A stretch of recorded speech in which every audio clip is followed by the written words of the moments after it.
everyone, it's Kristin here.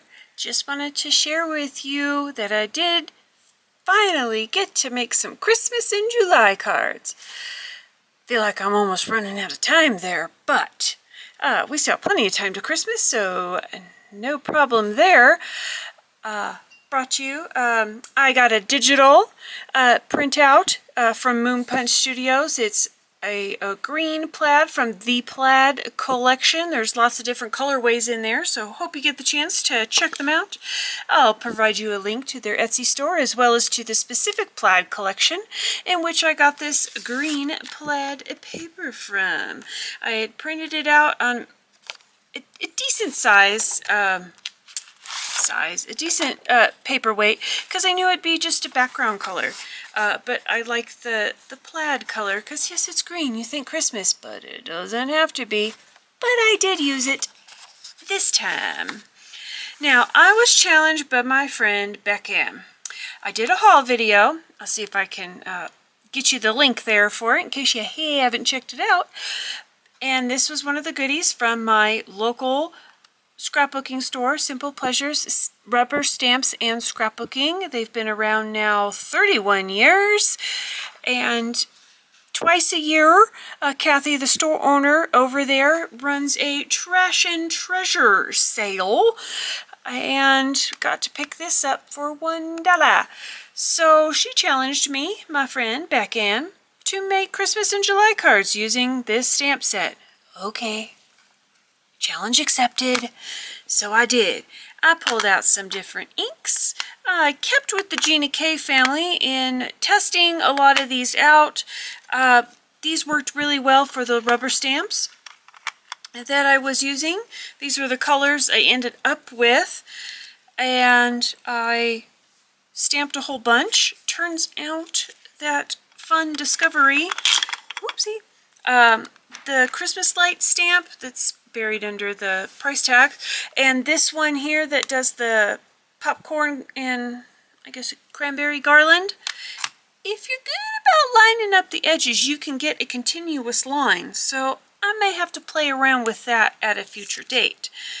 But the rubber stamp's still stamped in good condition. I tried coloring the teddy bear. That kind of worked.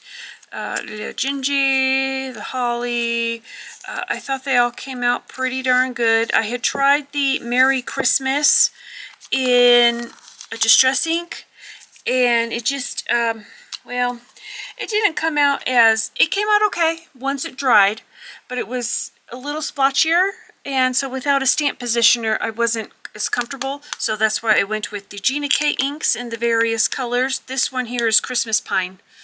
So, you know, I thought, hey, it would work. And then I remembered I had these dies from my friend Lisa. Now, this is the multi-square window from Close to My Heart. And I was like, squares, maybe. But I went with these circles instead. This I just threw in there because I found this in my sticker set. And these fit in for the circles. So I might make some other cards with that. I'll cut out a whole bunch.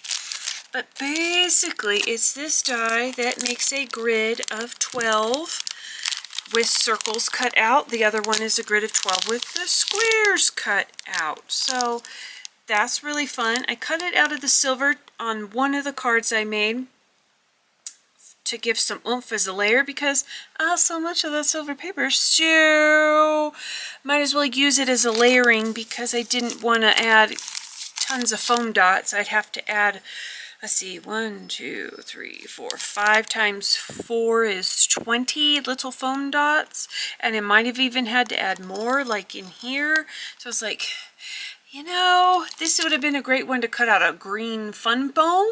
Might have to remember that the next time I go to use that. But hey, got me lots of fun silver circles. Those could be some interesting ornaments. But you know, hey, let's just get to the card, shall we? Well, I did a twofer because I could.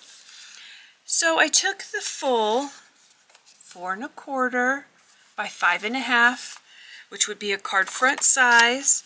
I layered the die on there. So this way I had the actual die cut 12 circles, and then that slim border that was left on this one. And did I use that slim border? You betcha I did. Here we go. So there's the slim little border, and I put that around just a white A2 card base. Happened to be side opening because that's what I had ready available in my stash. There's that tree stamp. I stamped it on white. These were done with the Christmas pine and the warm cocoa for the tree stumps. Then they were too stark even against this white background, so I used my blending brush to just go tapped off a lot because apparently my little ink cube is still quite juicy. Rubbed it all over and it added a nice shading. Is it perfect? No, but you know, considering it was a 3-piece tree stamp, I'm still confused as to why that was. But whatever, you know, I guess you could make it as tall or as squat as maybe you wanted. The difference is on this one here, I cut. I stamped it out on the piece of paper and, you know, gave enough space between each layer, cut them out, and then glued them on. So it does add a little bit different. I think you can get like a little squattier tree. But it was kind of fun. Added some gems from my stash that have this kind of peacocky blue-green hint to it. I think with all the green on the card, it comes off as just a hint of blue, as maybe like Aurora Borealis. Go with me. Now this bow is made of raffia. Yeah, you know that stuff from like the 90s, the 1900s, as we're saying. I have this die set from the Stamps of Life. If this is still available, I will provide the link for you below. I have them in all 4 sizes that the Stamps of Life had offered. Some of them, though, I believe are retired or on the last chance, kind of getting ready to retire. Once they sell out, and that's it. But I'll provide you links down below for any of the sizes. This may be the large, could be the medium, but I'll provide the link for you with what's available. But you may just tie a bow, or maybe you're really good at just kind of doing that, or you have other bow dies perhaps from other sets. I think one could achieve this same look. Quick frame, punching out circles. These are 1 inch. If you have a 1 inch circle punch, it's the exact same thing, because that is what I did for this other card. So this was set 1, if you will, and I used the cutout from when I used the die to help me place my circles and make sure the patterning, not that it really matters, I mean, you can't really tell, but like, see, this white line goes across here and then it comes down here, and at the time it mattered, but I guess in the end, no, it really doesn't. And here we go. Here's the other one, really fully using that Christmas set. So I stamped my images. If they didn't come out well, because, you know, it's a rubber stamp, it's hard to see through, right? If it didn't come out well, I would turn it over and stamp on the back. If it still didn't work, I got smart. Took the piece of paper, stamped it first, and then positioned the punch over it. Since the punch was the exact same fit, it worked out. That punch was also something I think I got the last time, so that might have been January or last summer's Trash and Treasure sale at my local store. So, yay! All these things getting to come together to help make a card. These were jemmies I'd gotten from Stampin' Up! Many years ago, so I know that they're retired, but maybe you've got something similar in your set or know of a company that sells something blingy, because, I mean, we all do, right? The green paper here is poster board that I had in my stash, because El Chipo over here, in the beginning of her crafty journey, and still continuing,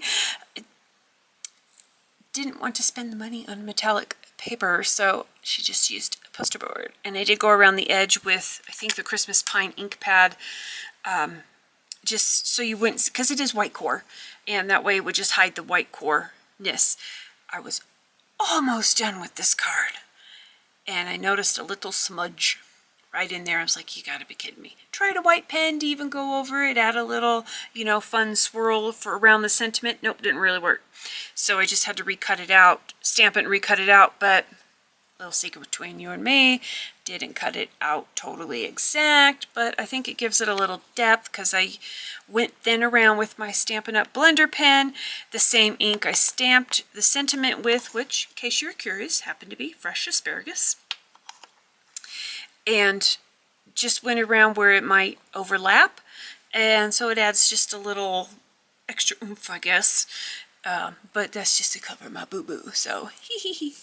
Now this one, this tree, the difference, Christmas pine, and this one was the medium spruce. Still chose to do warm cocoa for both the tree stumps. That didn't really change too much. The intensity might be how heavy I ink blended or how much I used the blender pen. This one was all the blender pen to kind of get in there. It adds a little texture. Probably not the best paper to do it on, but hey, when you were experimenting, you're experimenting. I liked enough how it came out, so I went for it. So those are my 2 cards for Christmas in July. Challenge accepted to use the new Christmas stamp set. So, have I gotten my dollar's worth? I think for sure I have gotten my dollar's worth. And how fun would the little stamps be in going forward with Christmas cards in order to make some garland or some of your own like pattern paper, even if it is just like a 2-inch square, the candy cane, the Gingy, the garlands, of course, the teddy. Oh, he's so cute. Present, of course, good for any season there. I haven't tried Saint Nick and the reindeers, but you know, we shall see. Fun little note, here's my tester strip. Same paper as was in the background. White seemed too stark. It seemed okay over here, but it just, I don't know. Maybe you shouldn't craft when you're tired. Or maybe Kamado shouldn't, but you know, hey, you go with it. So I was testing out all the colors to see how they would look on this particular paper once they dried. Some I went with, like cherry red, I did not go with for this particular instance. I went with faded brick, but at least now I know how it would look on that particular greenish cardstock. Wild Dandelion, normally I would go for Gina K, but I did not. In this case, because of the green, the Marigold just went a little bit nicer. Now, if I was doing it on white, perhaps the Wild Dandelion would have been just fine. Kind of same with the Craft. I really love that one from Gina K, as well as Sandy Beach.